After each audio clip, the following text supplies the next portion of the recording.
네, 달러엔 환율이 아주 춤을 춥니다. 지금 현재 다시 자막에 나갔습니다만 상승폭을 모두 반납하고 반락했습니다. 0.4엔 하락합니다. 89.27엔이고요. 이것은 엔화 강세입니다. N1 환율도 출렁거리고 있습니다. 다시 6원 90전, 7원 가까이 오릅니다. 1192원. 아까 개장 때 오프닝 때 말씀드렸던 1183원에서 다시 10원가량 또 뛰어오르고 있습니다. 일본 니케이 지수는 이 BOJ의 결과 발표 후에 상승했다가 다시 반락하고 있습니다. 일본 니케이 지수 한번 잠깐 좀 볼까요? 일본 니케이는 현재 제가 보는 화면은 0.67% 지금 상승으로 나오는데 일단은 반락을 다시 하고 있다라는 거. 니케이는 조정입니다.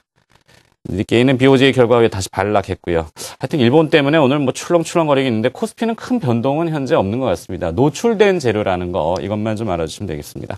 다시 위트 차트 퀀트로 가서 앞서 예고해드린 대로 한국전력이 시장의 주도주가 될 수 있는지 참 무거운 주식이긴 합니다만 오늘 그 내용에 대해서 한번 들어보죠. 하나대투증권 멘토스팀의 위문복 팀장 나와 있습니다. 안녕하십니까? 안녕하십니까? 오늘 일본 때문에 아주 바쁩니다. 네, 그 외환 딜링룸에 막 물어봤더니 묵묵부답. 오늘 눈 빠지겠군요, 아주. 네, 뭐 눈 빠진다는 표현이 방송용은 아닌데 그만큼 시장이 확 돌아가면은 굉장히 어렵지 않습니까? 그 위 팀장님만 나오면 자꾸 비방용 용어가 입에서 나와서 그래요. 큰일 났습니다. 그렇지 않아도 방금 발락 말씀하셨잖아요. 네. 제가 독일 축구 선수 중에 좋아하는 선수가 발락이라고 있는데 갑자기 생각나서 네. 자, 그럼 연초에 코스피 얘기를 좀 해보죠. 연초 2000포인트 돌파 이후에 옆으로 그냥 개걸음입니다. 그렇죠. 횡보라고 그러죠. 뭐 이것을 다른 표현으로 박스권 이렇게도 표현을 하는데 지난주에 삼선전환도 기법으로 추가 조정을 보일 수는 있지만 중기적으로는 무난하다 이렇게 이야기해 주셨어요. 코스피 지금 뭐 이 사람이 시간으로 가버리면은 굉장히 어렵지 않습니까? 그렇죠. 그걸 또 뭐 전문용어로 보초의 고통 이렇게도 하는데 어떻습니까? 괜찮겠습니까? 제가 지난주 일주일 전에 나왔을 때 그때가 막 90이 깨질 때 1990이 깨질 때 1964까지는 추가 하락이 가능하다. 왜? 그 가격이 음전한 지수이기 때문에. 그런데 그 가격을 깨든 안 깨든 전체 상승 추세는 이상 없다라는 말씀을 좀 드렸습니다. 차트를 잠깐 보시도록 하시죠. 제가 두 가지 차트를 옆에 놔뒀는데 왼쪽에는 봉 차트입니다. 어저께 종가 기준이죠. 지금 뭐 보합이니까는 뭐 마찬가지입니다. 오른쪽은 이것을 종가만 연결한 삼선전환도입니다. 연초에 만들어진 이후로 한 달 가까운 시간 동안 계속 시장이 밀렸음에도 불구하고 요 가격이 1964포인트거든요. 삼선전환으로 보면 요 가격입니다. 여기도 써있죠. 전환 가격이라고. 근데 지난주 목요일 날 64를 찍자마자 급반등을 했습니다. 그리고 지금도 80선 위에서 있고요. 그래서 저는 이게 이미 확인된 거 아닌가. 단기 조정은 확인된 거고 우리가 고민을 할 때 아프게 고민해서 불리할 수도 있지만 잠을 안 재우는 고민할 수 있거든요. 주식시장에서도 주가를 하락을 시켜서 겁을 줘서 주식을 뺏는 경우도 있지만 시간을 끌어서 지겨워서 주식을 던지게 하는 그런 경우도 있습니다. 그래서 지금은 그런 구간이니까 중장기 지표는 이미 돌아선 지표가 훨씬 많다. 그러니까 걱정하지 마시라라는 말씀으로 정리해드리겠습니다. 네. 자, 추세는 뭐 큰 변동이 없으니까 아직은 뭐 판단하기에는 그렇죠. 좀 변동이 생기면은 추세는 별 변화가 없이 유지가 되고 있다. 이렇게 얘기해 주셨고요. 자, 오늘은 조금 세부적으로 들어가서 한국전력에 대한 이야기를 좀 해볼까요? 시장에서는 또 이 한국전력 그러면은 참 무거운 주식 이렇게 얘기를 하는데 언젠가 보니까 또 슬그머니 가 있어요. 참 주식이 이래서 어렵습니다. 가지고 있게 계속 다 보면 좋겠는데 한전에 대한 평가는 어떻게 하십니까? 제가 한 2달 전에 한전이 한 2, 3년 동안 주도주가 될 수 있다 그랬을 때 그렇게 방송을 한 적이 있는데 다들 의아했을 거예요. 뭐 10년 전이나 20년 전이나 지금이나 맨날 지금 좀 올라 있어서 그래도 3만 원 위지 맨날 3만 원을 넘었다 말았다 그러는데 시가총액 20등 안에 드는 종목을 하나씩 보시면 전부 다 대시세가 한 번씩은 났습니다. 삼성전자는 지금도 나고 있고요. 지금 10등, 20등 밖으로 밀려나 있는 KT도 시가총액 1등을 한 적도 있고, SK텔레콤이 또 1등을 한 적도 있고요. 지금은 다들 안 쳐다보죠. 마찬가지로 그 중에 만약에 내가 메이저라면 장기적인 큰 자금을 가지고 운용을 한다면 요 종목이 수 있지 않을까라는 생각이 들었는데 역사적인 배경과 함께 제가 몇 년 전부터 이렇게 꿈꿔왔던 것을 한번 말씀을 드려볼 테니까 이것을 뭐 지금 사라 팔아라 이런 어떤 그런 관점보다 어떤 그런 전후 배경과 기술적 지표를 가지고 한번 제 의견에 동의하시는 분은 그동안 계속 제가 말씀을 했기 때문에 주변에 사신 분도 있고 샀다가 짜증나서 파신 분도 있고 그런데 한번 여러분들도 한번 고민을 같이 해보십사. 그래서 좀 희귀한 자료를 좀 많이 갖고 나왔습니다. 자료 화면을 보시죠. 네. 지금 보고 있는 자료는 경성 주식 현물 추인소라고 1920년에 만들어진 거래소입니다. 79년까지 을지로에 있었던 이 건물에서 우리는 거래를 했었거든요. 여의도로 옮기기 전까지는 60년 동안 이 건물에서 거래했습니다. 이 이야기를 왜 하냐면 이 건물에서 이 다음 차트를 보시면 1962년에 증권 파동이 발생을 합니다.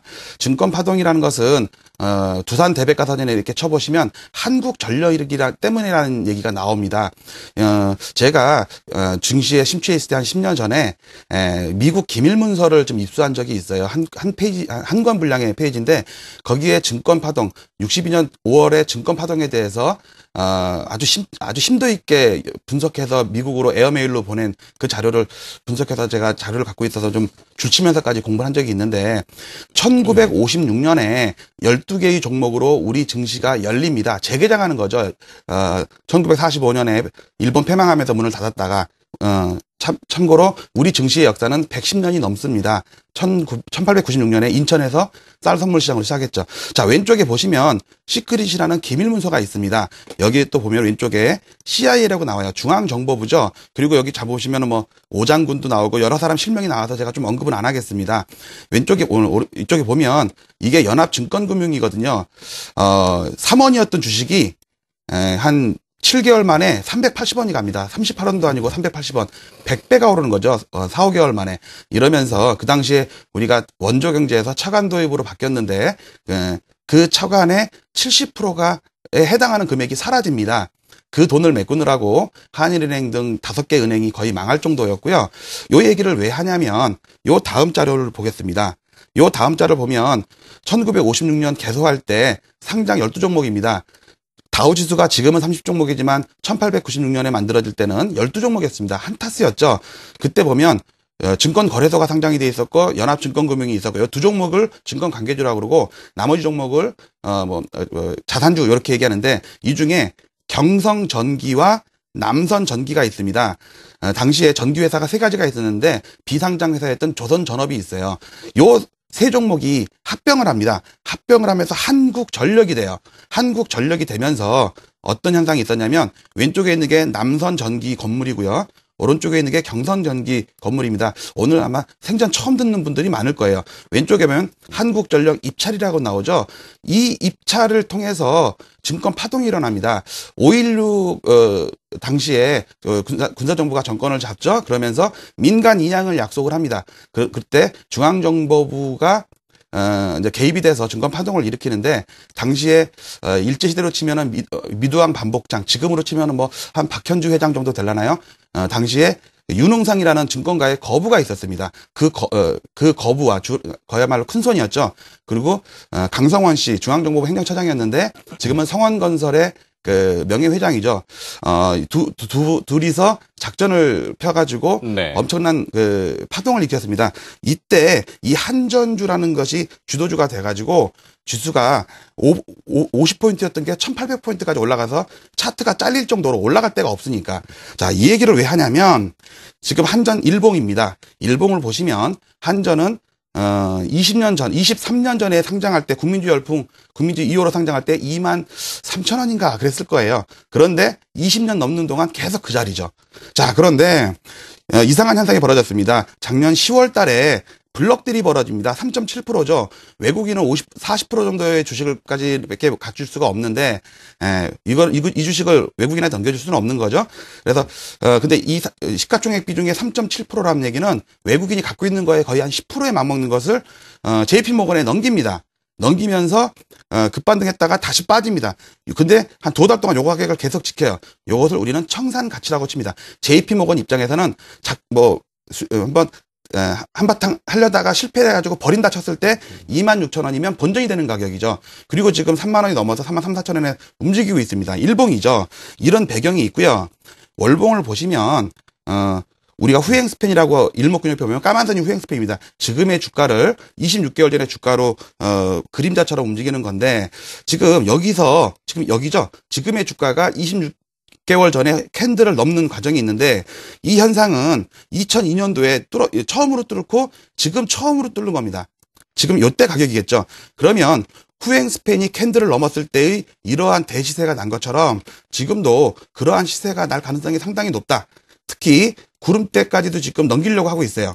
그렇다면 또 한 가지 참고를 할 거는 삼선 전환도입니다. 한전이 최근에 많이 올랐지만 35,800원 요 가격입니다. 여기서 양전환된 이후로 다시 음전환됐습니다. 네. 음전환됐지만 이게 양전환되려면 요 세 개를 잡아먹어야겠죠. 여기 있는 35,800원 요 가격을 넘기면 여기서부터 새로운 파동이 시작된다. 그래서 삼성전자도 150만 원까지 더블 났으니까 많이 올랐고 자동차주는 영 안 될 것 같고 그렇다면 어너더 주식 뭐 삼성생명도 좋고요. 한전도 좋고 삼성생명이 새로운 피라면 한전은 23년 동안 소외됐던 그러한 잊혀진 주식이다. 이런 주식들이 올라준다면 삼성전자가 이미 끌고 왔던 그 시세 이후에 어너더 주식이 돼서 전체 시장을 끌고서 2,300도 넘기고 2,500, 3,000을 향해서 갈 수 있지 않나 이렇게 좀 약간 그 큰 꿈을 가져보면서 여러 가지 전후 배경을 좀 말씀을 드렸습니다. 그렇군요.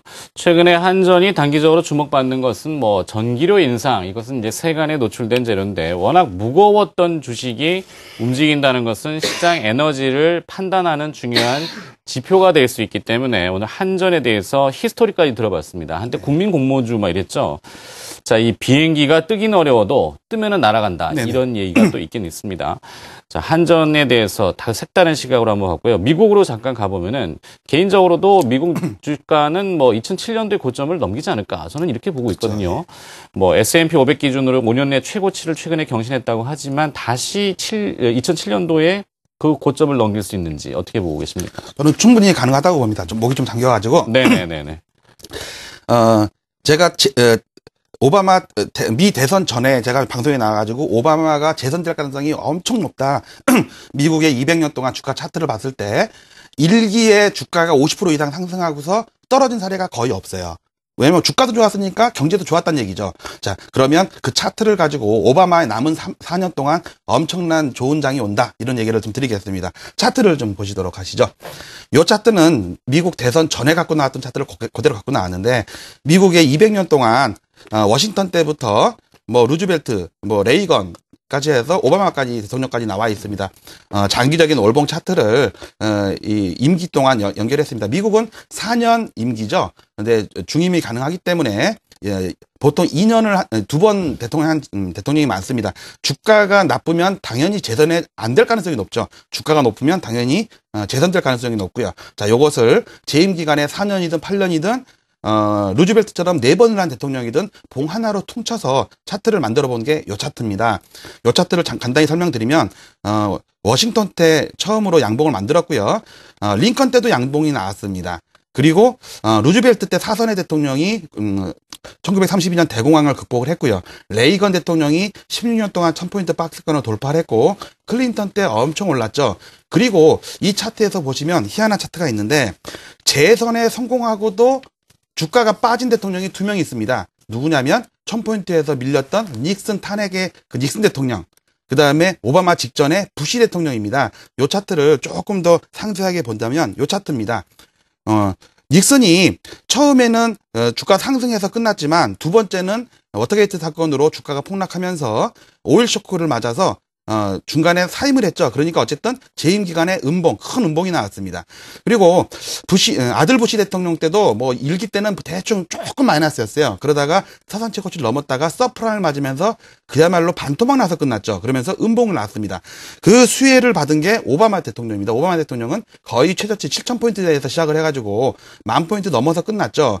그리고 지금 뭐 버벅대고는 있지만 남은 4년도 제가 볼 땐 요렇게 끝난다면 요러한 양봉이 나오지 않을까, 이따만한 양봉이 나오지 않을까. 물론 내일부터 빠질 수도 있습니다. 지금 4년을 얘기하는 거기 때문에 네. 그걸 참고해서 보신다면 이런 생각이 좀 들고요. 잠깐 제가 다음번에 언제 한번 방송에 나와서 박근혜와 클린턴 이 평행 이론에 대해서 말씀을 드리려고 하는데 박근혜 대통령 5년 이제 아직 시작도 안 했지만 5년간 주가는 저는 박통 주가가 재현될 것이다. 특히 클린턴의 주가가 나왔던 것처럼 어떤 평행 이론, 데자뷰 현상이 박근혜 대통령 때 나올 것이다라는 생각을 갖고 있으면서 저는 2300, 2500, 3000을 향해서 박근혜 대통령 후보도 3천을 주장하셨지만 그보다 훨씬 더 넘는 그런 현상이 나타나지 않을까. 그때 과연 주도주가 무엇이 될 것인가. 또 삼성전자냐 아니면 또 포스코 현대중공업이냐 뭐 이런 거냐 했을 때 한번 지금은 박근혜 대통령이 아직 시작하기 전이니까 한번 그런 거를 50년, 100년 차트를 쫙 펴놓고 역사의 흐름을 놓고 보신다면 여러분들 투자에 큰 도움이 되지 않을까라는 생각으로 오늘 한전 물론 35,800원을 월종가가 넘어야지 그때부터 시작이다라는 말씀을 드리면서 마치도록 하겠습니다. 알겠습니다. 자, 뭐 아직 그 이 취임식이 이루어지지 않았으니까 박근혜 당선인과 그다음에 클린턴 네. 저 이전 대통령, 네, 그렇죠. 네. 오바마 현 대통령이 아니고요. 아니라 예, 아니고요. 좀 뭐 관심이 갑니다. 나중에 한번 또 들어보도록 하겠습니다. 참고로 아버지 부시랑 네. 이명박 대통령 주가랑 거의 똑같아요. 아, 그렇습니까? 네. 데자뷰, 하여튼 평행이론 이런 식이니까 일단 흥미롭긴 합니다. 뭐 그것이 낭설이 아니고 근거가 있으니까 다 이야기를 하시겠죠. 자, 오늘 여러 가지 이야기 시간 관계상 오늘 여기까지만 좀 듣도록 하겠습니다. 자, 위문폭의 위트차트 퀀트 하나대투증권 멘토스팀 위문복 팀장이었습니다. 고맙습니다.